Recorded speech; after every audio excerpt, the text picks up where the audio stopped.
প্রিয় দর্শক সকলকে স্বাগত জানাচ্ছি যারা রয়েছেন দেশে কিংবা প্রবাসে আজকের আয়োজন মিলেনিয়াম টেলিভিশন বলার কথা বলবো অনুষ্ঠানে। দর্শক বলার কথা বলবো অনুষ্ঠানে আজকে আমরা যে বিষয় নিয়ে কথা বলবো তার শিরোনাম হচ্ছে কোন দিকে যাচ্ছে কোটা আন্দোলন। দর্শক আপনারা জানেন যে কিছুদিন আগে বাংলাদেশের কোটা আন্দোলন শুরু হয়েছে। মানে আমরা জানি যে এই কোটা আন্দোলনের সাধারণ ছাত্রছাত্রীদের বৈষম্য বিরোধী ছাত্র সমাজ এক ব্যানারে সংগঠিত হয়ে তাদের দাবি জানিয়ে আসছিল এবং সেটি আদালতের একটি রায়ের প্রেক্ষিতে এই আন্দোলনের সূচনা। আমরা দেখেছি যে আদালতের চূড়ান্ত যে শুনানির আপিলের প্রেক্ষিতে তারিখ ঘোষণা করেছে 7ই আগস্ট, কিন্তু তার প্রেক্ষিতে সরকারের পক্ষ থেকে ছাত্রদের ফিরে যাবার, শিক্ষা প্রতিষ্ঠানের ক্লাসরুমে ফিরে যাবার আহ্বান জানানো হয়েছিল, অনুরোধ জানানো হয়েছিল, কিন্তু সে অনুরোধ রক্ষা না করে তারা আন্দোলনে অটল আছে। আমরা দেখলাম যে এর মাঝে মাননীয় প্রধানমন্ত্রীর সংবাদ সম্মেলনে একটি বক্তব্যকে কেন্দ্র করে কাল রাতে, গত রোববার রাতে ঢাকা বিশ্ববিদ্যালয়ের একটি স্লোগান উচ্চকিত হচ্ছিল যে তুমি কে আমি কে রাজাকার রাজাকার। এই যে স্লোগান উচ্চকিত হওয়ার পর থেকে এটি নিয়ে নানা রকম প্রতিক্রিয়া আমরা ব্যক্ত হতে দেখেছি সামাজিক যোগাযোগ মাধ্যমে, এবং শেষ মুহূর্তে এই যে ছাত্র সমাজের এই ধরনের একটি স্লোগানের প্রেক্ষিতে ছাত্রলীগ তাদের মুখোমুখি অবস্থানে দাঁড়িয়ে তাদের প্রতিরোধ করবার একটা কর্মসূচি হাতে নিয়েছিল। আমরা দেখেছি কতগুলো অপ্রীতিকর ঘটনা। আজকেও সারাদিনই সারা দেশে নানা রকম ঘটনা ঘটেছে। আমরা খুবই উদ্বেগের সাথে লক্ষ্য করছিলাম যে বিভিন্ন জায়গায় এই বিবদমান ছাত্র সংগঠনগুলো, অর্থাৎ কোটা বিরোধী ছাত্র সংগঠন এবং ছাত্রলীগের সাথে পুলিশের কথা সংঘর্ষ হয়েছে এবং সারা দেশে একাধিক মৃত্যুর খবর আমরা জেনেছি। এ নিয়ে অভিভাবকরা উদ্বিগ্ন। সামাজিক যোগাযোগ মাধ্যমে নানা রকম প্রতিক্রিয়া ব্যক্ত করা হচ্ছে। কেউ বিস্ময় প্রকাশ করছেন, কেউ দুঃখ প্রকাশ করছেন, কেউ আহ্বানের আন্দোলনে সামিল হবার জন্য বলছেন, কেউ এটিকে আবার একটা দ্বিতীয় মুক্তিযুদ্ধ বলে অভিহিত করেছেন। নানা রকম কথাবার্তা চলছে, কিন্তু কি হতে যাচ্ছে আসলে এটি নিয়ে আমরা কথা বলতে চাই। এর আসলে প্রভাব কি, প্রতিক্রিয়া কি হতে পারে সেগুলো নিয়ে কথা বলতে চাই। আজকে এই অনুষ্ঠানে আমাদের মাঝে অতিথি হিসেবে উপস্থিত রয়েছেন জনাব সেলিম ওমর খান, বাংলাদেশের সিনিয়র সাংবাদিক, বিশিষ্ট সাংবাদিক এবং টেলিভিশনের টকশোর হোস্ট, এবং রয়েছেন জনাব অধ্যাপক মমতাজ উদ্দিন পাটোয়ারি, গবেষক এবং লেখক এবং কলামিস্ট। রয়েছেন অভিভাবকদের পক্ষ থেকে, অর্থাৎ যারা আন্দোলন করছে এমন একজন শিক্ষার্থীর অভিভাবক জনাব বুলবুল আহমেদ। আপনাদের তিনজনকে আজকের আয়োজনে স্বাগত জানাই। দর্শক আমরা সরাসরি প্রশ্ন দিতে চাই আজকের পরিস্থিতি নিয়ে। আসবো জনাব সেলিম ওমর খান আপনার কাছে। আপনি সারাদিনের যে ঘটনা প্রবাহ আপনি লক্ষ্য করছিলেন, আসলে আমরা দেখছি যে এক ধরনের সহিংস অবস্থার দিকে এই আন্দোলন চলে যাচ্ছে।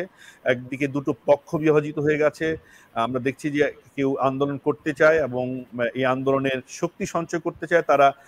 আন্দোলনের সাথে আমরা দেখেছি যে নানা পর্যায়ের শিক্ষার্থীরা, এমনকি স্কুলের শিক্ষার্থীরা আজকে যুক্ত হয়েছে। ঢাকা শহরে বিভিন্ন জায়গায় তারা ব্যারিকেড করেছে, সড়ক অবরোধ করেছে এবং বিভিন্ন জায়গায় পুলিশের সাথে সংঘর্ষের ঘটনা ঘটেছে।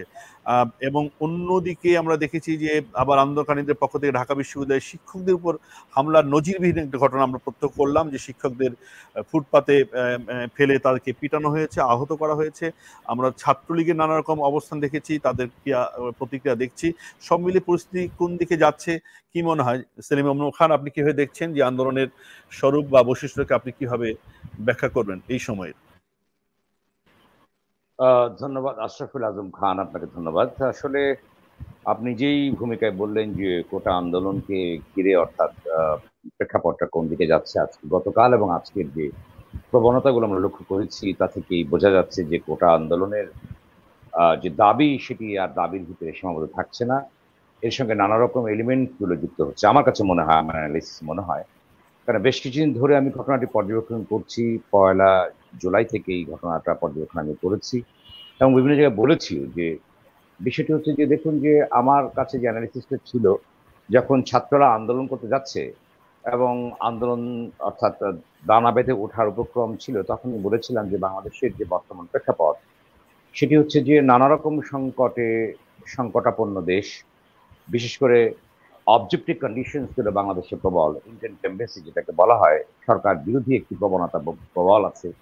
বিশেষ করে আপনার দ্রব্যমূল্যের ঊর্ধ্বগতি, বিদ্যুতের মূল্যবৃদ্ধি, গ্যাস, দুর্নীতি, নানা রকম উপাদানগুলো কিন্তু আছে বাংলাদেশে বিরাজমান, যার ফলে সাধারণ মানুষের ভিতরে একটি ক্ষোভ, অসন্তোষ বিরাজ করছে। যে কারণেই হোক, হয়তো গ্লোবাল একটা বিষয় আছে কিন্তু সাধারণ মানুষ সেটি বিবেচনা রাখবে না, এগুলো আছে। সুতরাং অবজেক্টিভ কন্ডিশনস গুলো কিন্তু বাংলাদেশে যে কোনো ধরনের একটি আন্দোলন হবার উপযুক্ত পরিবেশই কিন্তু বাংলাদেশে আছে। এখন ছাত্রদের কোটা আন্দোলন কিন্তু এই সাবজেক্টিভ কন্ডিশনটাকেই কিন্তু এনহ্যান্স করেছে এবং এটিকেই কিন্তু বৃদ্ধি করেছে। অর্থাৎ কন্ডিশনস গুলো আছে, উপাদানগুলো আছে, সমাজে একটি বিদ্রোহ বিক্ষোভ হবার মতো পরিবেশ কিন্তু সর্বক্ষেত্রেই আছে। এর ভিতরে ছাত্রদের কোটা আন্দোলনটা যখন শুরু হতে গেল, তখন অনেকেই বলবার চেষ্টা করেছে, আমি বলবার চেষ্টা করেছি যে এটিকে যদি এখনই নেগোসিয়েশনের ভিত্তিতে যদি অর্থাৎ না সমাধান না করা যায়, তাহলে এটি একটি বিস্ফোরণ হবে এবং নানা শ্রম পেশার মানুষ এবং নানা রকম এলিমেন্ট এর সঙ্গে যুক্ত হবে। তখন কিন্তু সরকারের পক্ষে এই জিনিসটিকে নিয়ন্ত্রণ করা কঠিন হয়ে পড়বে। এটা আমরা আগেই বলেছি এবং তাই হচ্ছে। আপনি জানেন যে আপনি কিছুক্ষণ আগে উল্লেখ করেছেন যে বিশ্ববিদ্যালয় চত্বরে স্লোগান হয়েছে তুমি কে আমি কে রাজাকার রাজাকার বা এই জাতীয় কথা। হয়তো আমরা কয়েকদিন পরে দেখতে পাবো হয়তো শহীদ মিনার ভেঙে দেবে, এমন একটি প্রেক্ষাপট সৃষ্টি হতে পারে। কিন্তু আমাদের যে ছাত্ররা আন্দোলনগুলো করছে তারা হয়তো একটা নির্দিষ্ট ইস্যু নিয়ে তারা আন্দোলন শুরু করেছিল, কিন্তু এখন সেই জায়গাটিতে নেই।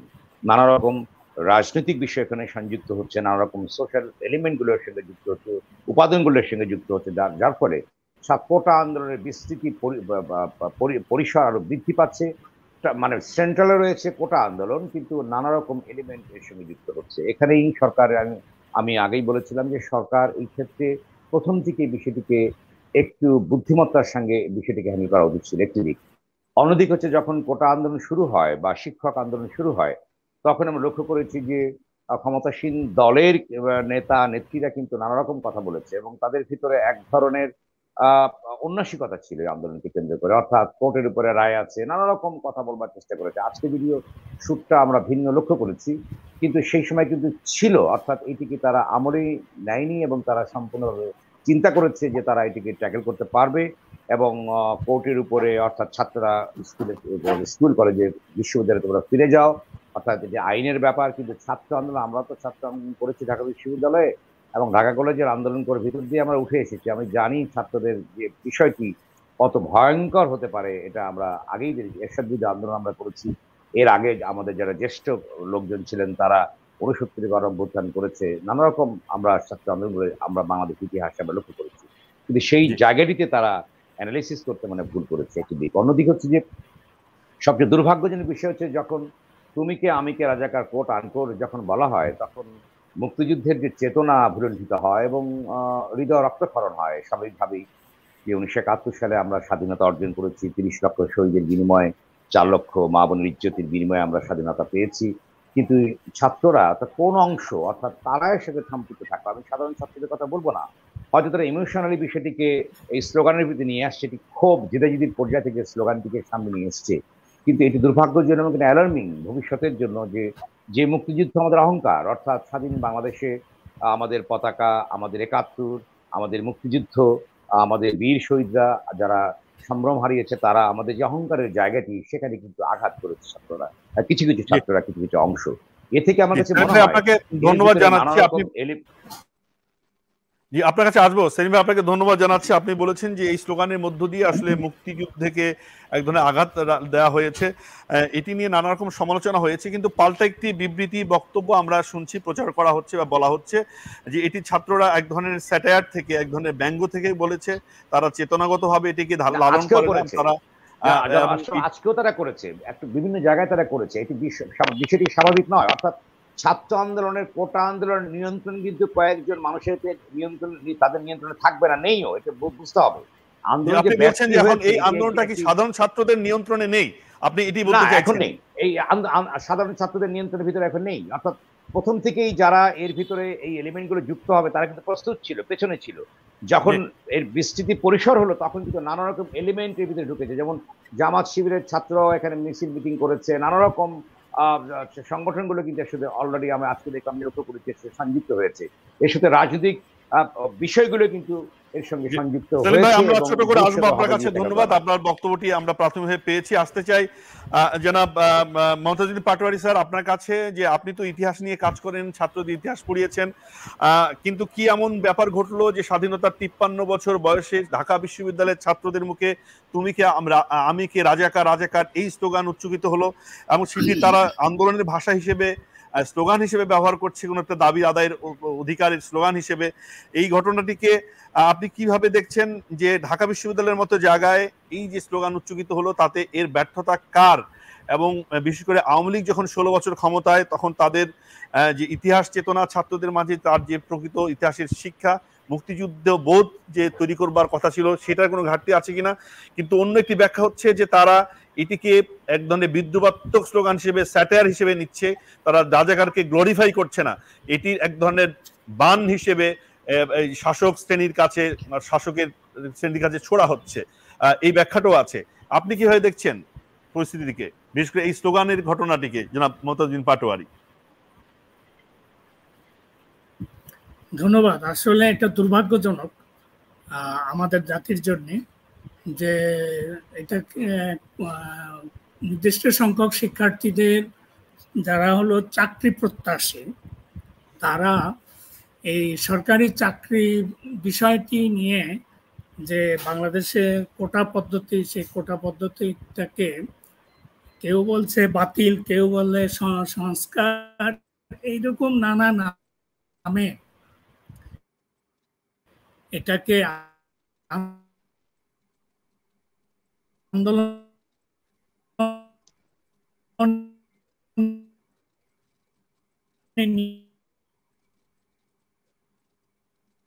নিয়ে আসার যে একটা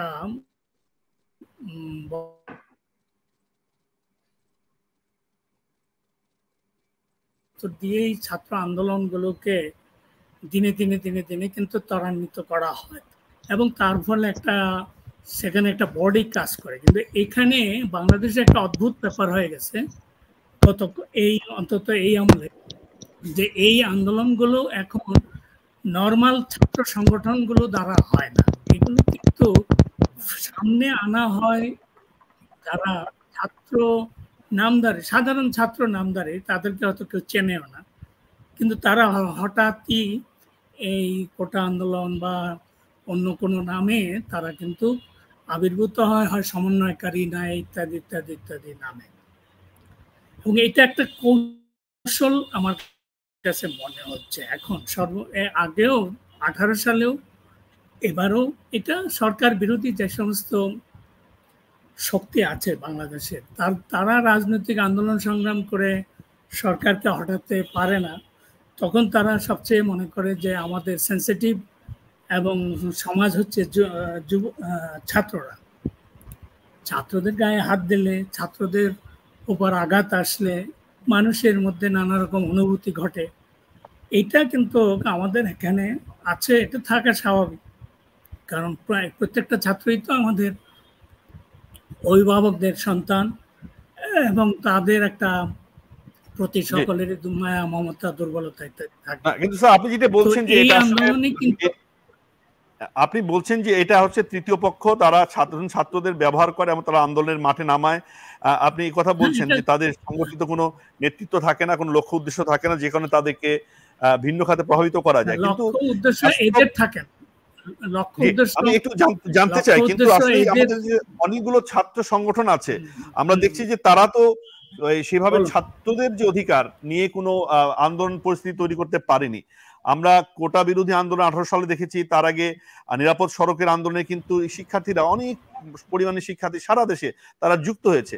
তো এই এত সংখ্যক শিক্ষার্থীকে মানে দু একজন ষড়যন্ত্রকারী বা কোনো একটি সংগঠন পিছন থেকে ব্যাগ দিয়ে তাদের সংগঠিত করার কি সম্ভব? তাদের ভিতরে যদি কোনো বাস্তব কারণ না থাকে, ছাত্রের মধ্যে যদি ক্ষোভ না থাকে।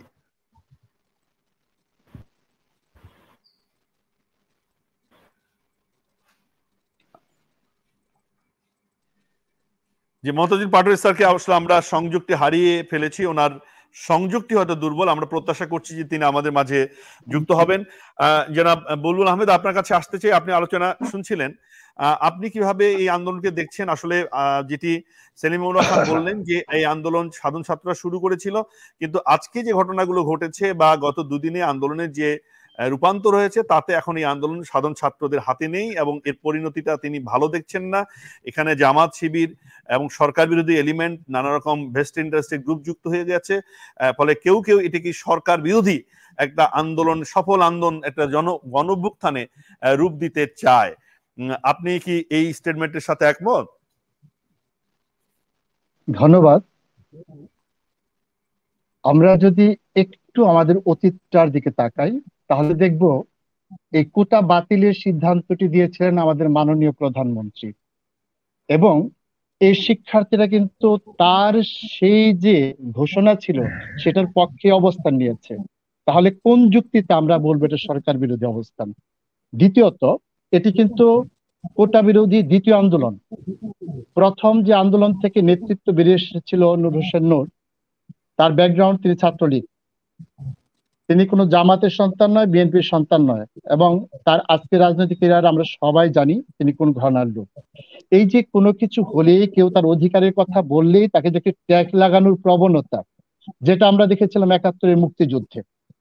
যারা মুক্তিযুদ্ধ করেছিল তাদেরকে শাসক গোষ্ঠী কি বলেছিল? মিসক্রিয়ান্ট, তারা হচ্ছে দুষ্কৃতিকারী। যদি ঘটনাক্রমে আমাদের দেশ স্বাধীন না হতো তাহলে তারা কিন্তু দুষ্কৃতী হিসাবেই সমাজে চিহ্নিত হতেন। যেহেতু স্বাধীন হয়েছে সেহেতু সেই দুষ্কৃতীরা কিন্তু আজকে আমাদের গৌরব, আমাদের মুক্তিযোদ্ধা।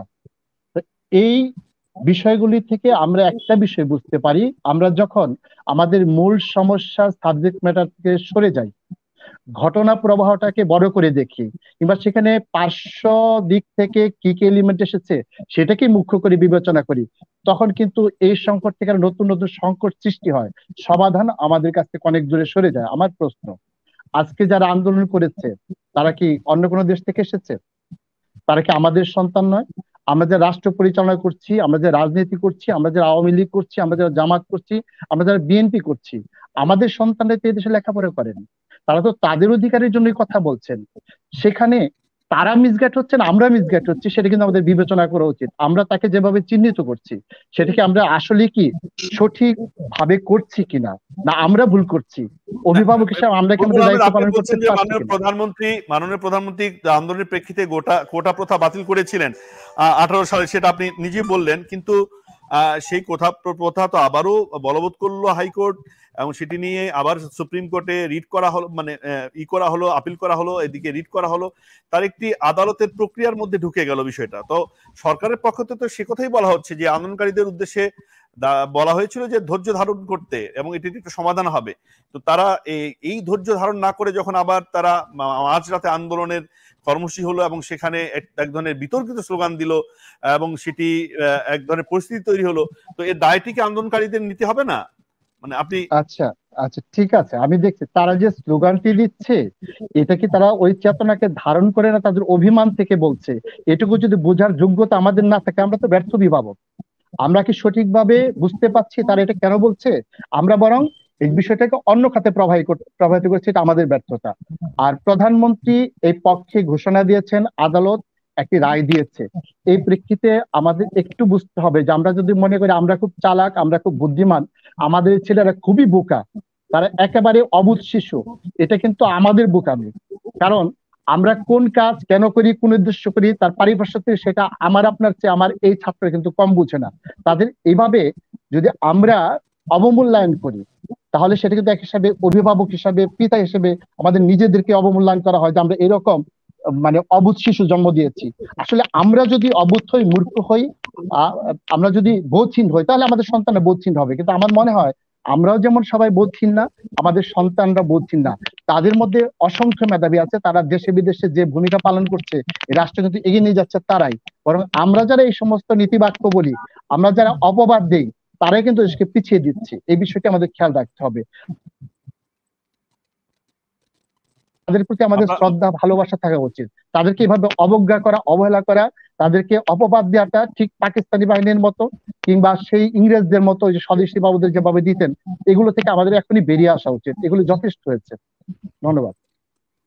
জি, ধন্যবাদ সেলিম ভাই। নিশ্চয়ই আপনি বক্তব্য শুনেছেন যে তিনি বলছেন যে আসলে তাদেরকে যথোপযুক্তভাবে মর্যাদা দেওয়া হয়নি, তাদের সাথে সেভাবে সরকারের পক্ষ থেকে সেই ধরনের মনোভাব ব্যক্ত করা হয়নি, এবং তাদের যে আদালতের কথা বলে আসলে একভাবে চাতুর্য করা হয়েছে, যদি এই শব্দটা বুলবুল আহমেদ বলতে চাননি বা বলেননি। আপনি এই বুলবুল আহমেদের এই বক্তব্যটিকে কিভাবে নিচ্ছেন? আসলেই তারা কি এখানে এই সাধারণ শিক্ষার্থীদের মিসগাইড করবার কোনো এলিমেন্ট আমরা দিকে তাকাচ্ছি এখন, কিন্তু তাদের মূল দাবির দিকে আসলে আমরা তাকাচ্ছি না, এটা নিয়ে রাজনীতি করছি কেউ কেউ বলার চেষ্টা করছেন? আসলে বিষয়টি হচ্ছে যে ছাত্ররা যখন কোটা নিয়ে আন্দোলন শুরু করলো নতুন করে, তখন কিন্তু সরকারের উচিত ছিল একটি পক্ষে, আমি তো আগেই বলেছি যে সরকারের যে স্ট্যান্ডটা ছিল, লক্ষ্য করেছি তাদের নেতাদের যে স্ট্যান্ড গুলো ছিল, মানে তাদেরকে এন্টারটেন তো অর্থাৎ করেই নেই, বরঞ্চ তাদেরকে একটি তাচ্ছিল্য ভাব কিন্তু করা হয়েছে, এটি সত্য। দ্বিতীয়ত, অনেকেই বলবার চেষ্টা করেছিল যে তাদের সাথে বসে বা একটি কোটার একটি যৌক্তিক সমাধান সংস্কার প্রয়োজন আছে, কোটা তো থাকতেই হবে, কোটার তো বিকল্প নেই, থাকতেই হবে এখানে। তবে এই বিষয়টি সরকারের পক্ষ থেকে করা যেত।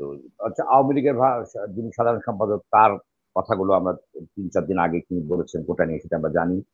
অন্যদিকে তথ্য প্রতিমন্ত্রী মোহাম্মদ আলী সাহেব কি বলেছেন সেটাও জেনে, উনি ঢাকা বিশ্ববিদ্যালয়ের ছাত্র না, ঢাকা বিশ্ববিদ্যালয়ের টেম্পো অর্থাৎ যে পালসটা, এটা বোঝবার ক্ষমতা নেই, অর্থাৎ একটু বলে দিলেই হয় না, কারণ ছাত্ররা কিন্তু খুব সেন্সিটিভ একটা বিষয়। এবং শুরু করেছিল কিন্তু, আমি আগেই বলেছি, শুরু করেছিল কিন্তু সাধারণ ছাত্ররা, কিন্তু সেটি কিন্তু ছাত্র যেটি অর্গানাইজ ফোর্স এরা না, অর্থাৎ কোটা বিরোধী একটি সমন্বয় পরিষদ করে তারা কোটা বাস্তবায়ন করবে, সারা বাংলাদেশ ব্যাপী একটা আন্দোলন গড়ে তুলবে, এটি কিন্তু দীর্ঘমেয়াদী হবে না। কারণ যে সমস্ত রাজনৈতিক সংগঠনগুলো আছে, ছাত্র সংগঠনগুলো আছে, আলটিমেটলি তাদের হাতেই নেতৃত্ব যাবে এবং তারা পেছন থেকেই কিন্তু কাজগুলো করবে এবং তারা করছে, তার প্রমাণ এখন পাওয়া যাচ্ছে। এক্ষেত্রে সরকারের তো ব্যর্থতা আছেই। সরকারের যারা নেতা নেত্রী আছেন, যারা এই বিষয়টি নিয়ে অনেক উচ্চবাচ্য করেছিলেন এবং তারা এক ধরনের উন্নাসিকতা প্রদর্শন করেছিলেন, তারা তো দায় কোনোভাবে বেড়াতে পারে না। যার ফলেই কিন্তু দেখেন রাজনৈতিক এলিমেন্ট গুলো পরবর্তী পর্যায়ে ভিতরে ঢুকেছে বলেই কিন্তু আজকে আমাদের শুনতে হচ্ছে। অর্থাৎ অনেকে বলেন যে তারা এক ধরনের দুঃখ বোধ থেকে বলেছে, কিন্তু এই স্লোগানটি হতে পারে না।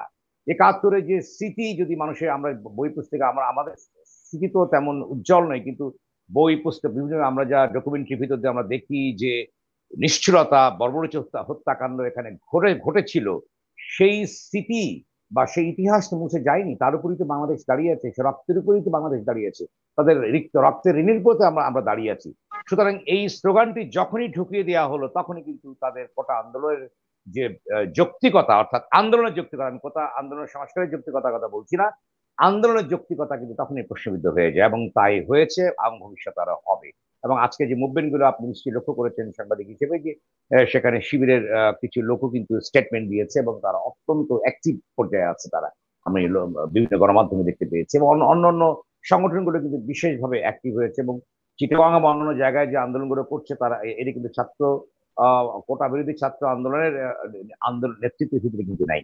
আর একটি মজার ব্যাপার হচ্ছে, দেখুন যে সারা ঢাকা সহ সারা বাংলাদেশে স্কুল কলেজের ছাত্রকেও কিন্তু নামিয়ে আনার চেষ্টা হচ্ছে, এলাকা করছে। নিশ্চয়ই কোটা বিরোধী ছাত্র আন্দোলন নেতাদের এত নেটওয়ার্ক নেই যে তারা নামিয়ে আসবে, এখানে কিন্তু বিভিন্ন এলাকায় কিন্তু কাজ করছে।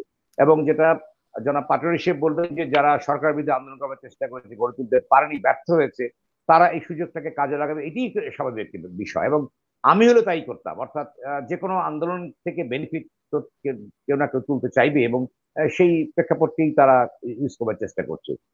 আজকে যে সরকারে আমরা যে বক্তব্যগুলো লক্ষ্য করেছি, বেশ একটু নরম আমরা লক্ষ্য করেছি, কিন্তু তারা তারপরেও বলছে কেউ কেউ যে আদালতের রায় আসার পরে, অর্থাৎ আদালত থেকে অর্থাৎ এটা অ্যাপিল করা হয়েছে, অ্যাপিলের ডিভিশনে করা হয়েছে, আসার পরে তারা সেটি নিয়ে বসবে, কিন্তু সময় বেশি হয়ে যাচ্ছে। এই বিষয়গুলো নিয়ে কিন্তু আগেই একটি আলোচনার দ্বার উন্মুক্ত করা যেতে পারতো, যেমন শিক্ষকদের নিয়ে আলোচনা করেছে আওয়ামী লীগের কেন্দ্রীয় নেতৃবৃন্দ, বক্তৃতা করেছে, এবং ছাত্রদের নিয়ে কিন্তু করা যেত, তাদেরকে কোন রকম আমলে নেওয়া হয়নি বলে আছে কিন্তু, অর্থাৎ ছড়িয়ে পড়ছে চারিদিকে। অন্য একটি দিক হচ্ছে, দেখুন যে কোটা বিরোধী, অর্থাৎ ছাত্ররা, আমি জানি না, অনেকেই জিজ্ঞাসা করেছি যে কোটা বিরোধী মেধাবী ছাত্র, মেধাবী আসলে কি, এটা একটা রিলেটিভ ম্যাটার। আপনি জানেন যে কোটা থাকতেই হবে, যে পশ্চাৎপদ জনগোষ্ঠী, তারপর ইন্ডিজিনিয়াস পিপুল, তাদের জন্য কোটা থাকতেই হবে, এবং তারা অনেকে তাদের আন্দোলনের ভিত্তিতে কিন্তু সমন্বয় নেই। একদল বলছে যে কোটার বিলুপ্তি চাই, মেধা চাই, অন্য আর একটা দল বলছে যে না, আমরা সংস্কার চাই। আসলে তারা কিন্তু স্পষ্ট নয়, এটাকে লক্ষ্য করবেন, তাদের স্লোগান, তাদের যে ব্যানার ফেস্ট লক্ষ্য করবেন যে সেখানে কিন্তু তারা স্পষ্ট করতে পারেনি এখন সংস্কার না বিলুপ্তি, বিলুপ্ত হতেই পারে না, সেটা পৃথিবীব্যাপী কিন্তু কোটা আছে। সুতরাং কোটাকে তো বিলুপ্ত করার কোনো প্রশ্নই উঠতে পারে না। সেই জায়গাটিতে এদেরকে ডেকে নিয়ে, অর্থাৎ রিফর্মস এর প্রস্তাবনা দেওয়া উচিত ছিল, বোঝানো উচিত ছিল, অর্থাৎ ব্যাকডোর দিয়েও করলেও তাদের সঙ্গে আলোচনার দরজা মুক্ত রাখা উচিত ছিল, যে কোটা থাকার যৌক্তিকতা আছে। অর্থাৎ তারা যে কোটা নিয়ে প্রশ্ন তুলেছে, যে মুক্তিযোদ্ধা 30%, প্রথম থেকে কিন্তু টার্গেট করা হয়েছে মুক্তিযুদ্ধ কোটা 30%, যে মুক্তিযুদ্ধের কোটা কেন 30%। আপনি দেখবেন যে আন্দোলনের, গতবার আন্দোলন যেভাবে হয়েছে, এবারও আন্দোলনের মৌলিক বিষয় ছিল, লক্ষ্য ছিল কিন্তু মুক্তিযুদ্ধের 30% কোটা কেন, অর্থাৎ টার্গেটই করা হচ্ছে কিন্তু মুক্তিযুদ্ধের কোটাকে নিয়ে। অবশ্যই রিফর্ম হতে হবে, মুক্তিযুদ্ধে এত প্রয়োজন হয়তো 10% বা তারও কমে, সেটা রিসার্চের কিন্তু ব্যাপার, মিলে আনা যেতে সেলিম পারে। ভাই, কিন্তু মুক্তিযোদ্ধা কোটা, কিন্তু মুক্তিযোদ্ধারা তো এখন আর সেই চাকরিতে আসবেন না। হ্যাঁ, তাদের সন্তানরাও হয়তো অনেকে চাকরিতে আসার বয়স শেষ হয়ে গেছে। এখন যে মুক্তিযোদ্ধার নাতি পুতি বা তাদের জন্য আসলে কোটা সংরক্ষণ রাখার কোনো প্রয়োজনীয়তা আছে কিনা, এবং আসলে অন্যান্য দেশের অভিজ্ঞতাগুলো কি বলে? অন্যান্য দেশে আমি বলেছি, আমি বলতে চেয়েছি যে দেখেন, কোটা কিন্তু আমেরিকা তো আছে, ভেটারান না, তাদের নাতিপুতেরাও কিন্তু অর্থ স্কলারশিপ পায়, নানা রকম সুযোগ সুবিধা পেয়ে থাকে, নেটিভ আমেরিকানরা পেয়ে থাকে, ইন্ডিজিনাস পিপল পেয়ে থাকে। এবং আপনি লক্ষ্য করে দেখবেন যে সুইডেন নারী কোটা আছে, সুইডেনের মতো জায়গায় নারী কোটা আছে। আর ভারতে তো 60% কোটা, 40%, 39.5% হচ্ছে অর্থাৎ জেনারেল কোটা, আর 60% কোটা, যেটাকে বলা হয় ইন্ডিয়ান ইউনিয়ন যে সার্ভিস কমিশন, তাদের আন্ডারে কিন্তু এই পরীক্ষাগুলো হয়। সেখানে 60% কোটা কিন্তু সেখানে আছে। অর্থাৎ তারা এসটি গ্রুপ, যেটা অচ্ছুত গ্রুপ, তারপরে শিডিউল কাস্ট, এদের জন্য কিন্তু কোটা আছে। আবার রাজ্যভিত্তিক কোটা আছে। অর্থাৎ কোটাটা কেন? সমতা ভিত্তিক উন্নয়নের জন্য, সমতা ভিত্তিক পার্টিসিপেশনের জন্য কিন্তু কোটার প্রয়োজন আছে। কোটা থাকতেই হবে। এই বিষয়গুলোকে অর্থাৎ আলোচনার টেবিলে এগুলোকে ক্লিয়ার করা দরকার ছিল। আর আপনি অবশ্যই মুক্তিযুদ্ধের কথাকে সংস্কার করার প্রয়োজন আছে, যেহেতু 30%-এর জায়গায় সেখানে হয়তো কমিয়ে আনার, এটি রিসার্চের ব্যাপার, গবেষণার ব্যাপার, আলোচনার বিষয়। কিন্তু আমি বলতে চেয়েছি যে প্রথমেই কিন্তু লক্ষ্য করা হয়েছে যে মুক্তিযুদ্ধের কোটাকে কিন্তু লক্ষ্যে পরিণত করা হয়েছে এই আন্দোলনে। আপনি দেখবেন যে মুক্তিযুদ্ধে কেন তাদের জন্য রাখা হবে, অন্যান্য কোটার ব্যাপারে কিন্তু বলা হচ্ছে না, মুক্তিযুদ্ধ আগে করা হচ্ছে। এখানে আমার প্রশ্ন যে এখানে এই এলিমেন্ট গুলো কিন্তু আগে ঢুকে গিয়েছে। অর্থাৎ সাধারণ ছাত্রদের ভিতরে কিন্তু একটা ধারণা দেওয়ার চেষ্টা করেছে যে 30% মুক্তিযুদ্ধের কোটা। আপনি জানেন যে কোটার তো অনেক শুভঙ্করের ফাঁকি আছে। 30% মুক্তিযুদ্ধের কোটা থাকলেই কিন্তু যদি না পাওয়া যায়, সেক্ষেত্রে কিন্তু জেনারেল কোটা থেকেই কিন্তু সেই মানে তারা কিন্তু জেনারেল কোটা থেকেই পূর্ণ হবে। অনেক বিষয় আছে। তারপরেও কোটার কিন্তু একটি যৌক্তিক সংস্কার হওয়ার প্রয়োজন আছে, বাংলাদেশের 53 বছর কিন্তু প্রয়োজন আছে। আরেকটু দিক হচ্ছে, দেখুন যে এটাকে বলা হয় অ্যাফার্মেটিভ অ্যাকশনস পলিসিস। অর্থাৎ এই যে কোটা সিস্টেমটা সারা পৃথিবীব্যাপী আছে, জাতিসংঘ স্বীকৃত আছে, এই বিষয়গুলো আছে। সুতরাং এইগুলোকে কোনোভাবে অস্বীকার আপনি করতে পারবেন না। এবং তারা যে দাবি দেওয়া, তাদের দাবি দেওয়া তো আমি কমপ্লিটলি দেখিনি, বা তারা একটু স্পষ্টভাবে সেলিম ভাই, আমি জানতে চাই যে বলা হচ্ছে যে মুক্তিযোদ্ধার কোটা তাদের নাতিপুতিরা কেন পাবে? এই যে বংশ পরম্পরায় বা কতদিন এটি চলবে, এই প্রশ্নটি কিন্তু আনা হয়েছে। যতদিন বাংলাদেশ থাকবে, শোনেন আমি বলি, আমার ব্যক্তিগত অভিমত, যতদিন বাংলাদেশ থাকবে ততদিন মুক্তিযুদ্ধের পরম্পরা সম্মানিত হবে। বহু পৃথিবীর বিভিন্ন দেশে কিন্তু এটি আছে, হতে পারে অর্থাৎ পরিবার কমিয়ে নিতে পারে, তাদের প্রতি সম্মান প্রদর্শন। যদি 1%ও নামিয়ে আনা যায়, সেটি সম্মান প্রদর্শন তাদের জন্য। এটিকে আমার মনে হয় দ্বিমত করার কোনো সুযোগ থাকতে পারে না। যারা মুক্তিযুদ্ধে পুরা পরিবার ধ্বংস হয়ে গেছে, কারো মা বীরঙ্গনা হয়েছে, এই দেশ যাদের উপরে, রক্তের উপরে, যাদের সম্ভ্রমানের উপরে ভিত্তি করে দাঁড়িয়ে আছে, তাদেরকে নিশ্চয়ই ভবিষ্যৎ প্রজন্ম নিশ্চিত দ্বিমত পোষণ করবে। তাদের যদি 1-2% ভবিষ্যতের কথা বলছি রাখা যায়, তাদের প্রতি সম্মান প্রদর্শন করা হবে। যখন পাওয়া যাবে না, ওই কোটা খালে থাকবে না, জেনারেল কোটা দ্বারাই কিন্তু পরিপূর্ণ ভর্তি হয়ে যাবে। সুতরাং এই সম্মান ভর্তিগত আমাদের থাকা দরকার আছে বলে আমি মনে করি।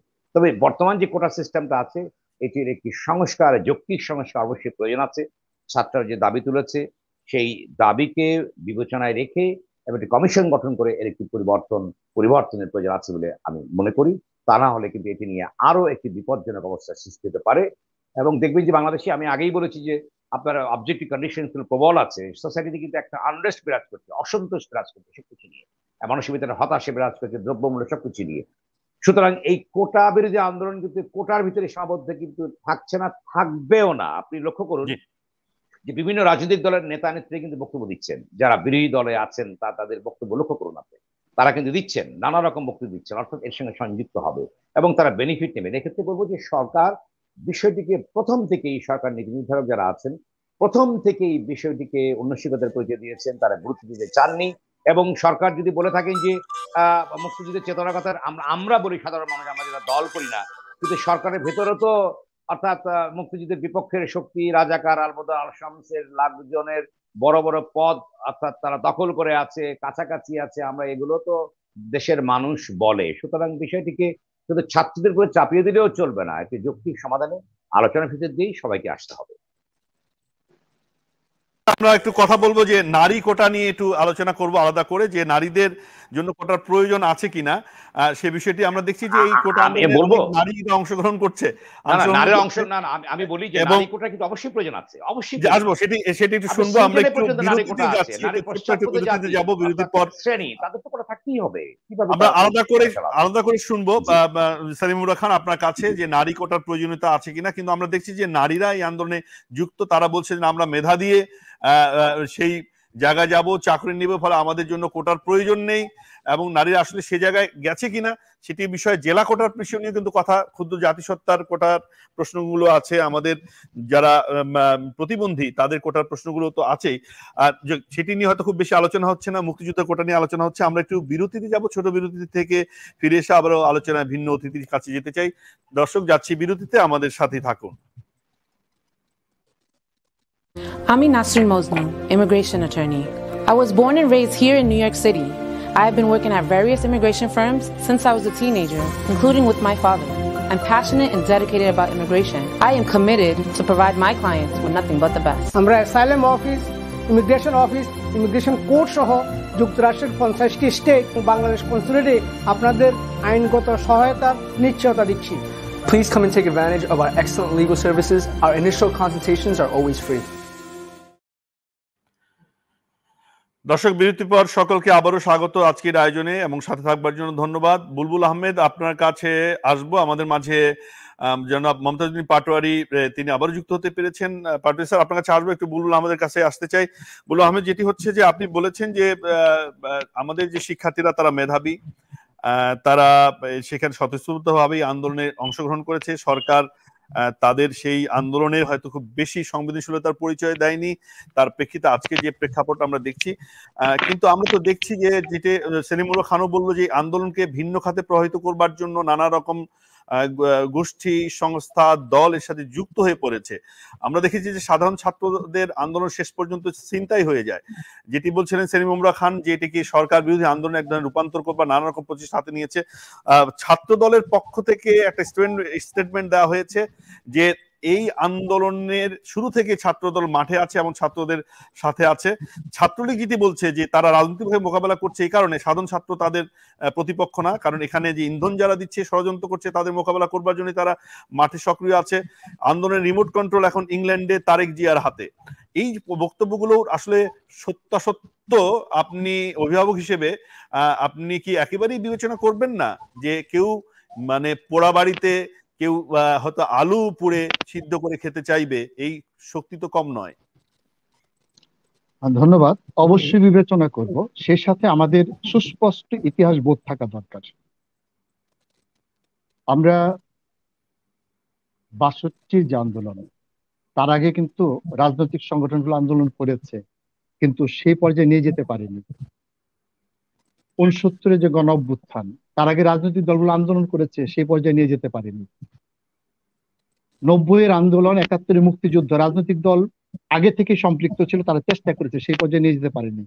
এটা বিস্ফোরণ কখন ঘটে? যখন সাধারণ জনগণ, সাধারণ ছাত্রছাত্রীরা মনে করে এই দাবি তার, তখনই কিন্তু এগুলো একটা চূড়ান্ত পর্যায়ে যায়। বিষয়টি যদি আমরা মনে রাখি, তাহলে এটাই প্রমাণিত হয় যে আজকের ছাত্র আন্দোলনের এই পর্যায়ের পেছনে বিএনপি, জামাতের পক্ষে কোনোভাবেই সম্ভব না সারা দেশে থেকে ছড়িয়ে দেওয়া, কারণ তাদের সেই সাংগঠনিক ভিত্তি নেই। এই বাস্তবতাকে যদি আমরা অস্বীকার করি, করলে করতে পারি। যদি আমাদের ইতিহাস বোধ থাকে, আমরা অতীতের সবগুলো সফল ছাত্র আন্দোলন, গণ আন্দোলন যদি বিশ্লেষণ করি, তাহলে দেখবো আমাদের দেশের রাজনৈতিক দলগুলো এতটা সাংগঠনিকভাবে শক্তিশালী নয় যে তারা একটা আন্দোলনকে এমন সফল পর্যায়ে নিয়ে যাবে। একটা আন্দোলন সফল হয় তখনই যখন সাধারণ ছাত্রছাত্রীরা, সাধারণ জনগণ সেটার সাথে সম্পৃক্ত হয়। দ্বিতীয়ত হচ্ছে কোটার যে বিষয়, এই কোটা কোন ক্ষেত্রে থাকা উচিত, কতটা থাকা উচিত, এটা কিন্তু দীর্ঘ গবেষণা এবং সুচিন্তিত একটি বিষয়। আপনি যদি যারা অনগ্রসর তাদেরকে চাকরির জন্য, তাদের জীবনমান উন্নত করার জন্য একটা চাকরি দিতে পারেন, তাকে যদি তার যোগ্যতা না নেতৃত্বে বসিয়ে দেন, তাহলে তার নিচে যারা চাকরি করবে পুরা প্রতিষ্ঠানটাই ডুবে যাবে, ডুবে যায়, এরকম অসংখ্য নজির আছে। সুতরাং নেতৃত্বের ক্ষেত্রে কোটা থাকবে কিনা সেটা কিন্তু বিবেচনার বিষয়, সব জায়গায় কোটা থাকা উচিত কিনা সেটাও কিন্তু বিবেচনা থাকার বিষয়। আরেকটি বিষয়, এই যে কোটার যে যৌক্তিকতা বিষয়টি, আমি যদি আপনি অনুমতি দেন এবং সেলিম ভাই যদি সম্মত হয়, আমি ওনাকে ২-৪টা প্রশ্ন করতে চাচ্ছিলাম। যে আন্দোলনের মূল যে পরবর্তীতে উনি বলবেন, আপনি প্রশ্নটা করে রাখুন। না, আমার প্রশ্নটা হচ্ছে যে আমাদের ৭১ পূর্ববর্তী সময়ে আমরা কি করেছিলাম, স্বাধিকার আন্দোলন থেকে দেশ স্বাধীন করতে চেয়েছিলাম, এটা ছিল আমাদের আন্দোলনের বিষয়। সেখানে আমাদের মুখ্য বিষয় বৈষম্য ছিল কিনা, পশ্চিম পাকিস্তানের সাথে আমাদের এই দেশের বৈষম্যের বিষয়টা সেখানে মুখ্য ভূমিকা পালন আপনি করেছে কিনা। বলছেন যে কোটা রাখার কারণে বৈষম্য দেখা দিচ্ছে, তাই তো? এটা বৈষম্য আমি সরাসরি সেটা বলছি না, আমার যেটা কথা হচ্ছে কিন্তু বুলবুল আহমেদ, এটি তো আসলে ব্যাখ্যা করার প্রয়োজন নেই যে বৈষম্য কমানোর জন্যই, সকলকে উন্নয়নের ধারায় নিয়ে আসার জন্যই কিন্তু কোটা ব্যবস্থাটার সূচনা হয়েছিল। গোটা বিশ্বজুড়ে স্বীকৃত, যারা পিছিয়ে পড়া জনগোষ্ঠী, পিছিয়ে পড়া অঞ্চলের মানুষ। ঠিক আছে, সেটা হচ্ছে কি, দেখুন যে মেধার ভিত্তিতে, মেধা কি একটা, এটা অ্যাবস্ট্রাক্ট একটা ম্যাটার। ঢাকার একটা ছেলে সাপোজিং যে জনাব বুলবুল ভাইয়ের ছেলেটা যে সুযোগ সুবিধা পান ঢাকা শহরে, টিউশনিস, নানা রকম যে ফ্যাসিলিটিস গুলো পান, চিলমারির ছেলেটা কিন্তু সেটি পান না। চিলমারিতে যে আছে, যে দুর্ভিক্ষপরিত এলাকার ছেলেটা পান না। অর্থাৎ সাংবিধানিক দায়িত্বটা কি আছে? সাংবিধানিক দায়িত্বটা হচ্ছে যে ওই পিছিয়ে পড়া জনগোষ্ঠী, তিনি কি বিসিসি ফেল করলো তাকে কি বসানো হবে, বিষয়টি তা না। অর্থাৎ ওখানে জেলা কোটা আছে একটা, যে সকলে যদি ঢাকার থেকে সিভিল সার্ভিস কমপ্লিট করে তাহলে ইমব্যালেন্স হবে। এই সুষম উন্নয়নের জন্যই কিন্তু কোটা সারা বিশ্বব্যাপী আছে, ইন্ডিয়াতে আছে। সুতরাং ওই বরুঙ্গামারির ছেলেটিকে অ্যাডমিনিস্ট্রেশন নিয়ে আসার জন্য কিন্তু ওই জেলার একটি কোটা আছে। এটা কিন্তু অর্থাৎ অনগ্রসর অঞ্চল, ঢাকার সঙ্গে তুলনামূলকভাবে অনগ্রসর থাকতেই হবে। সুতরাং কোটার ইরিডিকেশনের বিপক্ষে মনে হয় কেউ না। আমি সেলিম ভাই, এই ক্ষেত্রে আপনার সাথে আমি একমত। হ্যাঁ, এখন হচ্ছে এখানে সমাধান, আপনি জেলা কোটা, তাহলে বোঝা যাচ্ছে একটা প্রয়োজনীয়তা আছে অনগ্রসর এলাকার জন্য। আমি একটু যুক্ত হতে চাই, আলোচনার পার্ট হতে চাই। একটু আমি বলতে চাই যে মেধা কথাগুলো আমরা বলছি, আসলে মেধাবী কাদেরকে বলছি? যারা বিসিএসসি উত্তীর্ণ হচ্ছে প্রতিযোগিতামূলক পরীক্ষায়, যারা প্রিলিমিনারি, তারপর রিটেন এবং ভাইভা উত্তীর্ণ হচ্ছে, এবং তাদের একটা ছোট্ট অংশ তারা চাকরি পাচ্ছে। লক্ষ লক্ষ ছাত্র কিন্তু সেখানে অ্যাপ্লিকেশন করছে। আসলে মেধা তো আসলে আমরা যাচাই করছি একটা কাটিং পয়েন্টে গিয়ে। একটু এক মিনিট আপনি শুনবেন একটু, তারপর বলবেন। তো মেধার বিষয়টা তো আসলে পদ্ধতিগত বিষয়, যে আপনি কাকে মেধাবী বলছেন, কাকে মেধাবী বলছেন না, প্রথম কথা। আর দ্বিতীয়ত কথা হচ্ছে যে মেধাবী, এখন প্রশ্ন এসছে যে বিসিএস এ আপনি কিছু প্রশ্ন মুখস্থ করে কিছু তথ্য জ্ঞান স্মৃতিতে রেখে সেটা পরীক্ষার খাতা লিখলে কি মেধাবী হয়ে গেল? নাকি মেধাবীর বলতে তার যে জ্ঞান, তার প্রজ্ঞা, বিশ্লেষণ ক্ষমতা, তার নেতৃত্ব গুণাবলী, তার যে সফট কমিউনিকেশন পাওয়ার, সেগুলোও দেখতে হবে। ফলে মেধাবী বলতে কি আমরা শুধুমাত্র শ্রেণীর প্রথম, ফার্স্ট, সেকেন্ড, থার্ড ছাত্রটাকেই বলবো? তাহলে এই যে মেরিটোক্রেসি, মেধাবীর যে একটা ধারণা, এটাও আলাদা ধরনের একটা কোটা বা আরেক ধরনের এক ধরনের দৃষ্টিভঙ্গি দর্শন, এখান থেকেও বের হওয়ার প্রয়োজন আছে অনেকে বলছেন। আমি এই কথাটাই বলতে চাচ্ছিলাম, আপনি যে কথাটা বললেন, আমি সেলিম ভাইকে এই কথাটাই বলতে চাচ্ছিলাম যে এই যে ভুরুঙ্গামারি একজন যে পিছিয়ে যায়, কেন যায়? কারণ সে কি পদ্ধতিতে প্রশ্নগুলি শিখবে, মুখস্থ করবে। তার যদি বাবার টাকা থাকে, ঢাকায় রাখতে পারে, সেইগুলো শিখতে পেরে কিন্তু সে সামনে চলে যাচ্ছে। বাট এটা কিন্তু মেধা যাচাইয়ের সঠিক প্রক্রিয়া না। দেখা যাচ্ছে এখানে অনেক ভালো নাম্বার পেয়েও কোনো বিষয় বিশ্লেষণ বা নেতৃত্ব দেওয়ার ক্ষেত্রে তার যথেষ্ট দুর্বলতা রয়েছে। সুতরাং আমাদের বেসিক জায়গা হচ্ছে আমাদের এই পরীক্ষা পদ্ধতিটা পরিবর্তন করতে হবে, এবং এটা আমাদের জাতির ভিত তৈরি করার জন্য, জাতির অগ্রগতির ভিত তৈরি করার জন্য খুবই জরুরি, কিন্তু সেই বিষয়ে কোথাও আলোচনা হয় না। বুলবুল আহমেদ, ওই যে আপনি একটু বোঝার চেষ্টা করছেন যে ভুরুঙ্গামারি যে ছাত্রটা পড়ছে, যে স্কুলে পড়ছে, যে শিক্ষক পাচ্ছে, তার বাবা মার যে আর্থিক অবস্থা, সে যা খাচ্ছে পুষ্টিমান, তার বুদ্ধিতে যতটুকু যোগান দিচ্ছে, হ্যাঁ, তার নিউরন যতটা কাজ করছে, একটা ঢাকা শহরে একটা মানে সুযোগ সুবিধা সম্পন্ন আরো বেশি উন্নত। ফলে আমরা যদি মেধার নামে একই বিসিএস এর তাকে যদি আমরা ডাকি বসাই, অর্থাৎ আমরা একটা মানে বিকলাঙ্গ অর্থাৎ পা খোড়া মানুষকে যদি একজন সবল মানুষের সাথে দৌড়াতে দিই, তাহলে সে শুভ মানে সবল প্রতিযোগিতা হয়। মেধা তো সেই জন্যই যে জেলা পর্যায়ে মেধাগুলো কিন্তু সকল জেলায় নাই। আমার মনে আছে যে আপনি 20 বছর আগে যখন সচিব, আপনি দেখবেন যে নোয়াখালী, কুমিল্লার আমলারা হতো, আপনি ঢাকার চিটাগাং, কিন্তু আমি কখনো দিনাজপুরের ভুরুঙ্গামারি বা লালমনিরহাটের এরকম আমরা পাইনি। এই মেধা যদি না থাকতো তাহলে তারা তো এই স্রোতধারে আসতে পারতো না। তো সে কারণেই তো সংবিধানে এটা উল্লেখ করা হয়েছে। ফলে আমরা যারা মেধা বিরোধী আন্দোলন, মেধাবী নিজেকে দাবি করছি, তারা এই বিষয়গুলো কতটা বুঝি বলে আপনি মনে করেন? আচ্ছা, হ্যাঁ, এটা হচ্ছে যে আমরা যদি কারো জ্বর হয়, তাকে যদি আমরা প্যারাসিটামল না খেয়ে পেন্টুভেক্স খাওয়াই, গ্যাস্ট্রিক ওষুধ খাওয়াই, তাহলে তো রোগ সারবে না। আমরা এখন যে আলোচনাটা করছি এটা আমাদের দেশের মূল সমস্যা, মৌলিক সমস্যা। এটার জন্য দরকার হচ্ছে আমাদের পদ্ধতিগত পরিবর্তন, সেদিকে আমরা কেউ যাচ্ছি না। এখন এই কোটার কারণে দেখা যাচ্ছে সেই বুড়ুগমারিতে যে আসছে সে খুবই অযোগ্য, কোটার সুযোগে আসছে, তার কিন্তু ওই যে বিশ্লেষণ করার ক্ষমতা নেই, মুখস্থ করার ক্ষমতা নেই, তাকে ঢাকা শহরে মোটে একমত হলাম না।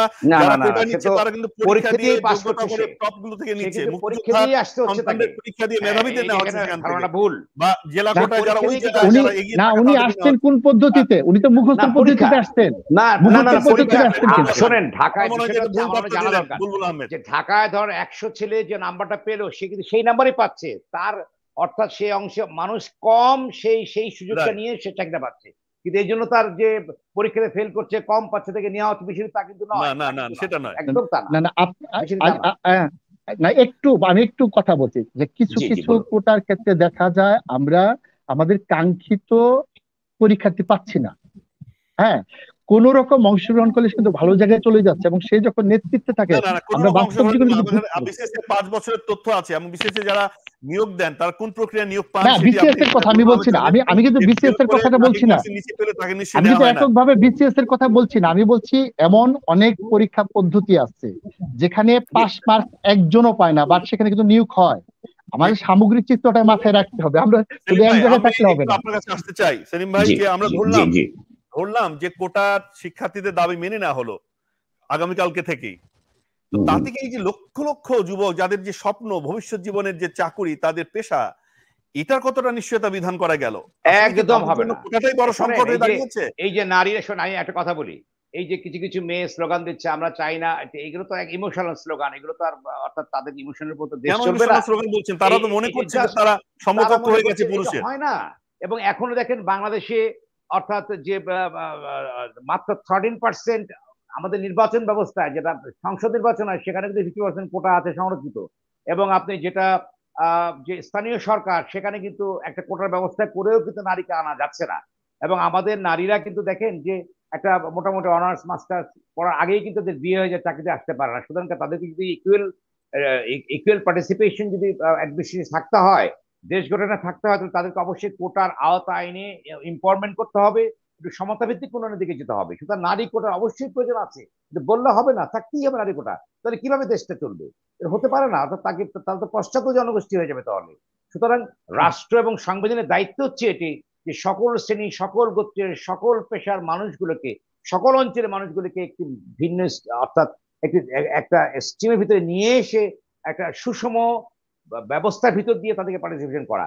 তবে আমি বুলবুলের সাথে একমত আছি যে আমাদের পরীক্ষা পদ্ধতিতে পরিবর্তন দরকার আছে, সেই জায়গাটা কিন্তু আলোকপাত করছে না, করা হচ্ছে। আমার মনে হয় যে সামগ্রিকভাবে বিষয়টি নিয়ে চিন্তা ভাবনা করা আছে। কোটার যেমন সংস্কারের প্রয়োজন আছে, আমাদের এক্সামিনেশন পদ্ধতি সেলিম ভাই, আমি আপনার যে কথাটা সেটা বলছি, আসলে কোন ক্ষেত্রে কত পার্সেন্ট কোটা থাকলে আমার প্রশাসন সুন্দর হবে, আমার রাষ্ট্র সুন্দর হবে, এটা নিয়ে আমাদের সুচিন্তিতভাবে একটা সিদ্ধান্ত নিতে হবে। এটা দরকার, এটা অবশ্যই দরকার, গবেষণাটা দরকার।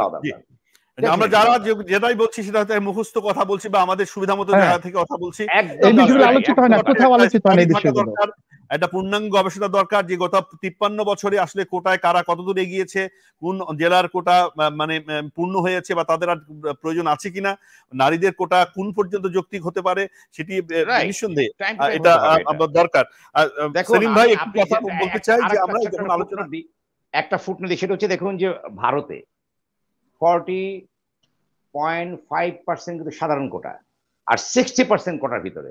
এখানে যারা ব্যাকওয়ার্ড ক্লাস যারা আছে, ভারতের সংবিধানের মূল বিষয় স্পিরিটটা হচ্ছে যে যারা ডিসক্রিমিনেশনের শিকার, পশ্চাৎ জনগোষ্ঠী, তাদেরকে মেইন স্ট্রিমে নিয়ে আসো। যার ফলে যে শিডিউল কাস্ট শ্রেণীর জন্য কিন্তু 22.5% কোটা নির্ধারিত, অর্থাৎ রাষ্ট্রের কোটাও, অর্থাৎ রাজ্যের কোটাও আছে, এবং আইসিএস যেটা হয় ইউনিয়ন কমিশন যেটা আছে সেখানে কোথাও নির্ধারিত আছে, অর্থাৎ এই পশ্চাৎ জনগোষ্ঠীকে নিয়ে আসে। এখন এখানে যদি বলেন যে ব্রাহ্মণের ছেলেরা সুযোগ সুবিধা বেশি পায়, এই অর্থ থেকে আনবা কেন, এরা মেধা চালাতে পারবে না, হবে না, তাহলে ইকুয়াল ডিস্ট্রিবিউশন হবে না, ইকুয়াল রাষ্ট্রের হবে না। এটা আপনি ইন্ডিয়ার দিকেই তাকান, এইভাবে সব জায়গাতেই আছে। এবং সুইডেনেও আমি দেখলাম কিছুদিন আগে যে সেখানেও নারীরা আসতে যাচ্ছে না সিভিল সার্ভিসে, তাদের জন্য আলাদা এক্সট্রা কোটার ব্যবস্থা করা হয়েছে। কোটার মানে এই নয় যে আপনি ফেল করলেন আপনাকে পরীক্ষা দিয়ে নিয়ে গেলেন, বিষয়টি তা কিন্তু নয়, বুঝছেন? যেমন ঢাকায় 100 জন যোগ্য ছেলে আছে, হ্যাঁ, তাদের 10টা পোস্ট আছে, 10 জন পাবে, 90 জন পাবে না। কিন্তু ওই অঞ্চলের জন্য ধরেন 20টা পোস্ট আছে, দুজন যোগ্য আছে, দুজনকে নেওয়া হবে, এটি হচ্ছে বিষয়। এবং এই কোটার ব্যাখ্যা কিন্তু এখানে স্পষ্ট। সেলিম ভাই আপনি চমৎকার বলেছেন। একটু যুক্ত করতে চাই সেলিম ভাই, এক ধরনের আমরা বিতর্ক দেখছি এবং একটা আমার বক্তব্য একজনের খুব আমার কানে লেগেছে, সেটি আপনি একমত কিনা, যে নারীদের কোটা বিরোধিতার কথা অনেকে বলছেন যে নারীদের কোটা তুলে দেওয়া হোক। এই প্রক্রিয়ার মধ্য দিয়ে নারীরা গত 30 বছরে বাংলাদেশ যতটা এগিয়েছে তাদেরকে আবার পিছিয়ে নেওয়া হবে এবং এটি এক ধরনের মৌলবাদী সাম্প্রতিক গোষ্ঠী নারীর ক্ষমতা আমার মনে তারা পিছিয়ে রাখতে চায় নারীদের, তাদের সুকৌশলে তারা এই জায়গাটিকে সামনে নিয়ে আসার চেষ্টা করা। আপনি দেখেন আফগানিস্তানে যখন এই যে তালেবান সরকার আসার পর কিন্তু নারীদের শিক্ষা সবকিছু বন্ধ করে দিয়েছে। আপনি নিশ্চয়ই জানেন যে সমস্ত নারী এডুকেশন বন্ধ করে দিয়ে তাদেরকে ঘরের ভিতরে ঢুকে দেওয়া হয়েছে, 9 বছর বয়সে বিয়ের ব্যবস্থা করা হয়েছে। আমরা কি সেই দিকে চলে যাব? আপনি জানেন যে শত শত বছর ধরে কিন্তু নারী নির্যাতিত, ডিপ্রাইভ, বেগম রোকেয়া সুলতানার স্বপ্ন অবরোধবাসী নিশ্চয়ই আপনি পড়েছেন যে কি অবস্থায় ছিল। সেই নারী কিন্তু ধীরে ধীরে কিন্তু এগিয়ে আসছে, পুরুষের সঙ্গে কাঁধে কাঁধ মিলে কিন্তু তারা এগিয়ে আসছে, শিক্ষা দিকে কিন্তু অগ্রগামী আছে। এখনো কিন্তু 13 বছরের শিশু কিন্তু বিয়ে হয়ে যাচ্ছে গ্রামগঞ্জে, তারা কিন্তু ড্রপ আউট হয়ে যাচ্ছে, ড্রপ আউটের সংখ্যা সবচেয়ে বেশি। সুতরাং এই পশ্চাৎপদ নারী শ্রেণীকে মেন স্ট্রিম আনার জন্য কোটার ব্যবস্থা থাকবে না, এটা কিভাবে হয়? নাহলে সুষম উন্নয়ন দাবি করছে যে এই দাবি হয়তো তাদের জন্য আত্মঘাতী দাবি হয়ে যাবে। বুলবুল আহমেদ, আমাদের আলোচনার শেষের দিকে ছোট্ট করে আপনার কাছে যে প্রশ্নটি রাখতে চাই, আপনার সন্তানও এই আন্দোলনের সাথে যুক্ত আছে আপনি বলেছেন, কিন্তু একটি মনে হচ্ছে যে মুক্তিযোদ্ধাদের তারা প্রতিপক্ষ ভাবছে, এই বলা হচ্ছে মুক্তিযোদ্ধাদের বিভিন্ন পরিবারের পক্ষ থেকে এই ধরনের বক্তব্য দেওয়া হচ্ছে, যখন তুই কে আমি কে রাজাকার রাজাকার, কিন্তু আমরা তো শুনেছি যে তুমি কে আমি কে বাঙালি বাঙালি। এই যে জায়গাটা রিপ্লেস আপনি বলছেন অভিমান থেকে বলেছে, অভিমান থেকে কি আসলে ভাষার সীমারেখা অতিক্রম করা যায়? মানে অভিমান থেকে কি অনুভূতিকে বিসর্জন দেওয়া যায়, চেতনাকে বিসর্জন দেওয়া যায়? তো এখানে কোনো ভুল বার্তা অন্য কেউ তৃতীয় পক্ষ তাদের মাধ্যমে, অর্থাৎ রাজাকারটাকে গ্লোরিফাই করার মধ্য দিয়ে মুক্তিযুদ্ধকে সেটা নমনীয়, সেই চেতনাকে নমনীয় করবার জন্য প্রচেষ্টা চলছে বলে অনেকে মনে করছেন। ছোট করে এই মন্তব্য চাইবো। এখানে হচ্ছে যে আমি একজনকে ধাক্কা দিয়ে পানিতে ফেলে দিলাম, এখন সে পানিতে পড়লো কেন, এই জন্য যদি তাকে দায়ী করা হয়, ক্রিয়াটা আমাকে বুঝতে হবে কোন ক্রিয়ার প্রেক্ষিতে প্রতিক্রিয়া হয়েছে। মূল্যায়ন না করি, প্রধানমন্ত্রী তো বলছেন যে তার বক্তব্যের ভুল ব্যাখ্যা দেওয়া হয়েছে। তিনি কিন্তু তাদেরকে বলেননি যে তারা রাজাকারের নাতিপুতি, তিনি বলেছেন যে এই কোটা সেটি মুক্তিযোদ্ধার নাতিপুতির জন্য থাকবে নাকি রাজাকারের নাতিপুতির জন্য থাকবে, তিনি কোটার প্রশ্নে বলেছেন, সেটি প্রতিক্রিয়া ব্যক্ত করেছেন। আমরা খুব ছোট করে ফেলছি বিষয়টাকে, আমরা কেবল প্রধানমন্ত্রীকে দেখছি কেন, আমরা দেখছি অতীতের যতগুলো ঘটনা ঘটেছে সেখানে ন্যায্য জায়গায় আসলেই পাকিস্তানিরা কি বলেছে আমাদেরকে,